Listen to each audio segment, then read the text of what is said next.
Assalamualaikum warahmatullahi wabarakatuh.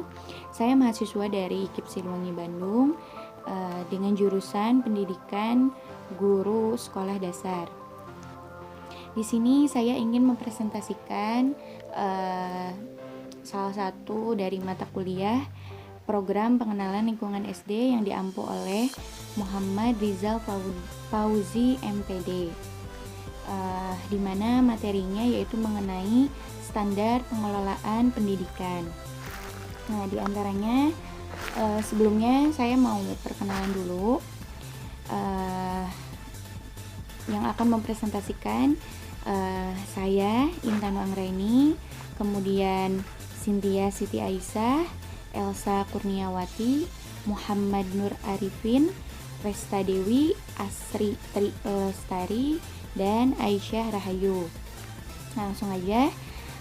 Untuk pengertian standar pengelolaan lingkungan menurut Permendiknas nomor 19 tahun 2007, yaitu standar pengelolaan pendidikan untuk satuan dasar dan menengah adalah pengelolaan pendidikan untuk sekolah atau madrasah yang berkaitan dengan perencanaan, pelaksanaan, dan pengawasan kegiatan pendidikan agar tercapai efisiensi dan efektivitas penyelenggaraan pendidikan.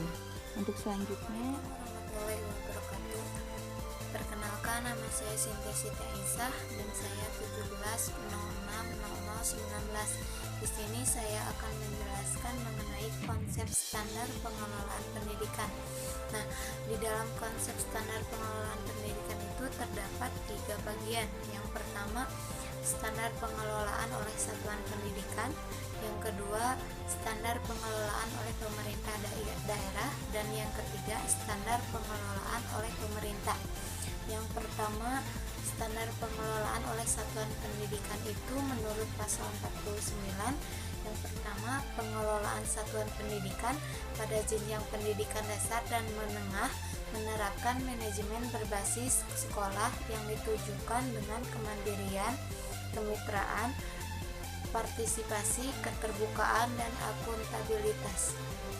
Selanjutnya, pengelolaan satuan pendidikan pada jenjang pendidikan tinggi menerapkan otonomi perguruan tinggi. Dan yang kedua, ada standar pengelolaan oleh pemerintah daerah. Dalam pasal 59, pemerintah daerah menyusun rencana kerja tahunan bidang pendidikan dengan memprioritaskan program wajib belajar, peningkatan angka partisipasi pendidikan untuk jenjang pendidikan menengah, dan penuntasan pemberantasan buta aksara, dan meningkatkan status guru sebagai profesi, akreditasi pendidikan, dan pemenuhan standar pelayanan minimal atau SPM bidang pendidikan. Yang ketiga, standar pengelolaan oleh pemerintah. Menurut pasal 60, pemerintah menyusun rencana kerja tahunan bidang pendidikan dengan memprioritaskan program hampir sama wajib belajar, meningkatkan angka partisipasi pendidikan untuk jenjang pendidikan menengah dan tinggi, dan meningkatkan status guru sebagai profesi, standarisasi pendidikan, akreditasi pendidikan, dan pemenuhan standar pelayanan atau SPM bidang pendidikan dan penjaminan mutu pendidikan nasional. Dari ketiga bagian tersebut, maka ada sebuah aspek standar pengelolaan sekolah yang harus dipenuhi, diantaranya perencanaan program, pelaksanaan rencana kerja, pengawasan dan evaluasi, kepemimpinan sekolah atau madrasah, dan yang terakhir sistem informasi manajemen. Nah, mungkin cukup sekian yang dapat saya sampaikan. Kurang lebihnya mohon dimaafkan. Terima kasih. Wassalamualaikum warahmatullahi wabarakatuh. Menurut Permendiknas nomor 19 tahun 2007, yaitu yang pertama misi sekolah atau madrasah, yang kedua visi, yang ketiga tujuan dan tempat perencanaan. Saya akan menjelaskan satu persatu. Yang pertama, visi sekolah atau madrasah, yaitu merupakan cita-cita lembaga yang dapat direalisasikan dalam kurun waktu tertentu, dan tentunya cita-cita tersebut merupakan keinginan yang realistis dan rasional. serta memungkinkan lembaga tersebut untuk mencapainya. Yang kedua, misi sekolah atau madrasah. Misi adalah pernyataan mengenai hal-hal yang harus dicapai organisasi bagi pihak-pihak yang berkepentingan di masa yang akan datang. Misi juga merupakan tindakan atau upaya untuk mewujudkan visi. Jadi, misi merupakan penyebaran dari visi dalam bentuk rumusan, tugas, kewajiban, dan rancangan tindakan yang dijadikan arahan untuk mewujudkan visi. Dengan kata lain, misi adalah bentuk layanan untuk memenuhi tuntutan yang dituangkan dalam visi dengan berbagai indikatornya. Yang ketiga, tujuan sekolah atau madrasah. Pasti setiap sekolah atau madrasah mempunyai tujuan tertentu. Yang pertama yaitu tujuan menggambarkan arahan yang jelas bagi sekolah. Perumusan tujuan akan strategi atau perlakuan, arah, kebijakan, dan program suatu sekolah. Oleh karena itu, perumusan itu harus memberikan ukuran lebih spesifik atau akuntabel. Yang keempat yaitu rencana kerja sekolah atau madrasah. Suatu sekolah atau madrasah pasti mempunyai rencana atau program. Program merupakan implementasi dari visi, misi, dan tujuan. Program merupakan juga kumpulan kegiatan nyata, sistematis, dan terpadu dilaksanakan oleh satu inspirasi pemerintah atau lebih, ataupun dalam rangka kerjasama dengan masyarakat atau yang merupakan partisipasi aktif masyarakat guna mencapai tujuan dan sasaran yang telah ditetapkan. Dalam suatu rencana sekolah atau program sekolah ada beberapa yang harus dimuat. Yang pertama, sekolah dan madrasah harus membuat rencana kerja. Yang kedua, rencana kerja jangka menengah atau tahunan. Yang ketiga, rencana kerja 4 tahunan yang disesuaikan dengan persetujuan rapat Dewan Pendidik. Yang keempat, rencana kerja tahunan dijadikan dasar pengelolaan. Dan kelima, kerja tahunan membuat ketentuan yang jelas mengenai kesiswaan, kurikulum, pendidik, sarana dan prasarana, keuangan, budaya dan lingkungan, peran serta masyarakat dan kemitraan, juga rencana-rencana kerja lainnya. Nama saya Muhammad Arifin, saya akan menjelaskan secara singkat pelaksanaan kegiatan sekolah.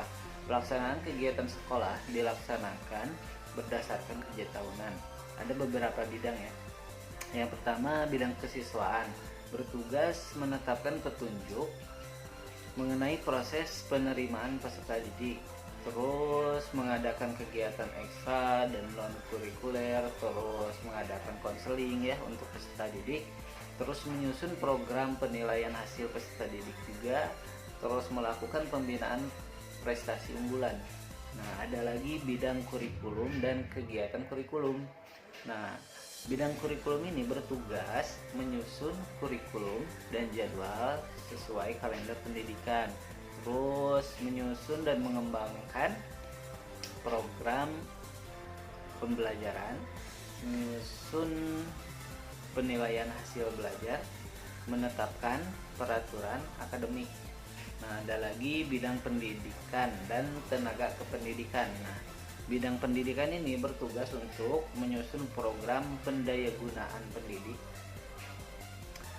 dan tenaga kependidikan, terus mengangkat pendidik dan tenaga kependidikan tambahan ya jika diperlukan atau misalkan kekurangan gitu. Nah, ini khususnya di bidang pendidik. Terus ada lagi bidang sarana dan prasarana. Bidang sarana dan prasarana bertugas untuk menetapkan kebijakan program secara tertulis mengenai pengelolaan sarana dan prasarana. Terus bertugas juga untuk merencanakan atau misalkan mengadakan memelihara prasarana ya untuk menunjang pembelajaran tersebut. Terus ada lagi bidang keuangan. Nah, bidang keuangan dan pembiayaan ini bertugas untuk menyusun pedoman biaya investasi dan operasional. Nah, ada lagi bidang budaya dan lingkungan. Bidang budaya dan lingkungan sekolah ini bertugas untuk menciptakan suasana dan lingkungan pendidikan yang kondusif, terus menetapkan tata tertib dan peraturan sekolah. Nah, dan yang terakhir ada bidang humas atau peran masyarakat dalam kemitraan sekolah. Nah, bidang humas ini jadi sekolah menjalin kerjasama dengan masyarakat dan lembaga lain untuk mendukung pelaksanaan. Assalamualaikum wabarakatuh. Nama saya Resta Dewi, NIM 17030038.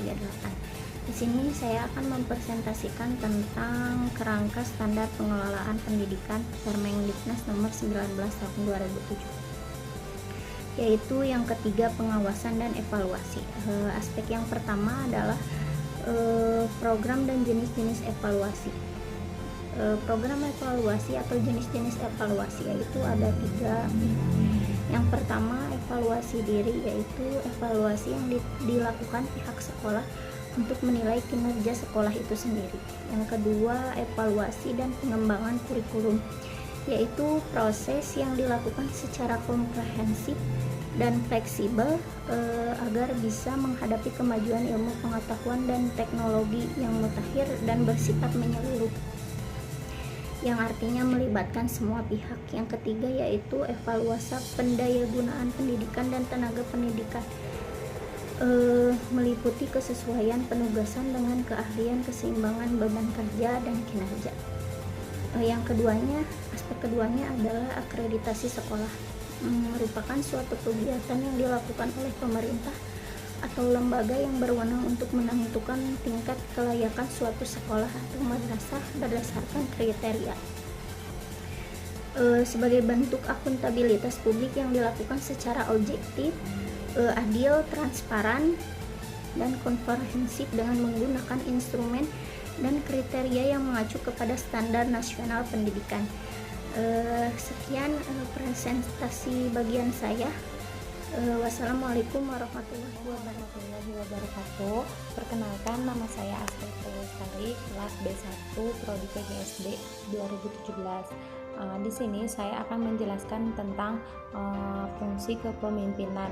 Fungsi kepemimpinan utama pendidik adalah kelompok untuk belajar, memutuskan, dan bekerja. Antara lain, yang pertama, pemimpin membantu terciptanya suasana persaudaraan, kerjasama, dan terciptanya suasana yang aman dan nyaman. Yang kedua, pemimpin membantu kelompok untuk mengorganisir, yaitu ikut serta dalam memberikan rangsangan dan bantuan kepada kelompok.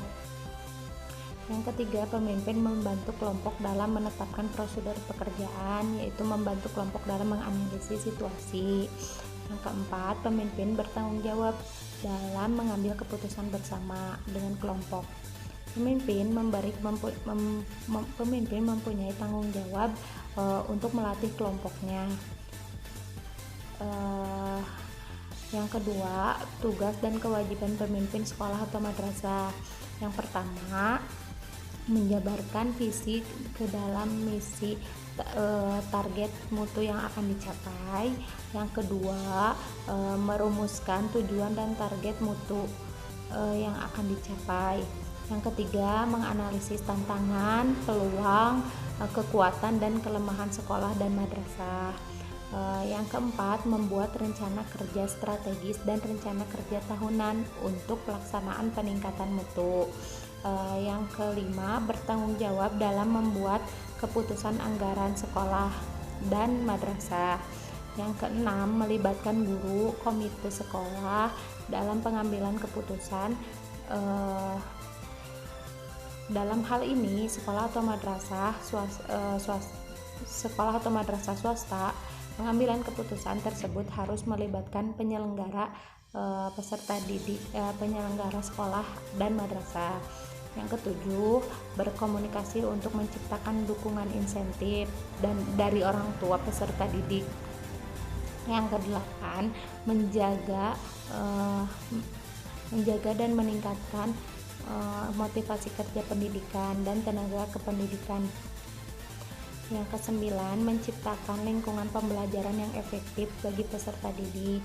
Yang 10, bertanggung jawab atas perencanaan partisipatif mengenai pelaksanaan kurikulum. Sekian penjelasan dari saya. Wassalamualaikum warahmatullahi wabarakatuh. Perkenalkan, nama saya Syahrayu. Di sini saya akan menjelaskan mengenai sistem informasi manajemen. Dalam pengelolaan sistem ini, semua pihak yang berada di sekolah mempunyai tanggung jawab yang sama melalui instruksi dari kepala sekolah. Beberapa hal yang terkait dengan sistem informasi ini yaitu pengelolaan sistem informasi manajemen yang memadai untuk mendukung administrasi pendidikan yang efektif, efisien, dan juga akuntabel. Yang kedua yaitu menyediakan fasilitas informasi yang efisien, efektif, dan mudah untuk diakses. Kemudian menugaskan seseorang guru atau tenaga berkependidikan untuk melayani permintaan informasi maupun pemberian informasi atau pengaduan dari masyarakat berkaitan dengan pengelolaan sekolah, baik secara lisan maupun tulisan, dan semuanya direkam dan juga didokumentasikan. Yang selanjutnya yaitu melaporkan data informasi sekolah yang telah terdokumentasikan kepada Dinas Pendidikan Kabupaten atau Kota. Kemudian yang terakhir yaitu komunikasi antar warga sekolah di lingkungan sekolah dilaksanakan secara efektif dan efisien. Mungkin itu saja yang bisa saya sampaikan, dan teman-teman yang lain yang mohon maaf bila ada kekurangannya. Wassalamualaikum warahmatullahi wabarakatuh.